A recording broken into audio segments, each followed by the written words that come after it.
দর্শক, এই মুহূর্তে সবথেকে বড় খবর এইচএস সাহেব মিডিয়া ও শিয়াগালা টিভি। আমি শেখ হাবিব রয়েছি আপনাদের সঙ্গে। আমি এই মুহূর্তে উপস্থিত আছি কিন্তু শিয়াগালা থেকে আমি একটা বার্তা দিচ্ছি আপনাদের কাছে, মানে খুব খারাপ সংবাদ। কারণ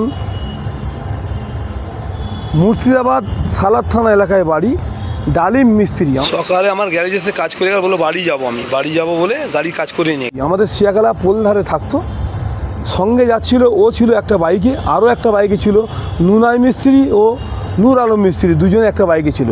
ওনারা শিয়াগালা পেট্রোল পাম্প থেকে তেল ভরে যাওয়ার পথে দুর্গাপুর রোডে ঠিক গুলাব থানা এলাকায় একটা লরি ওকে মেরে দিয়ে চলে যায়। ওখানেই উনি প্রাণ হারায়। তারপরেক্ষণে যখন দেখছে নুনাই আর ডালিম যে ও আসে না, তখন ঘুরে এসে দেখো ওখানে ও মানে মৃত অবস্থায় পড়ে আছে। ওখানে মানে মৃত অবস্থায় রাস্তায় পড়ে আছে। ওখান থেকে ওনাকে নিয়ে গিয়ে গুলাব থানা এলাকায় আছে। আপনারা ভিডিওটি শেষ পর্যন্ত দেখুন, বেশি শেয়ার করুন।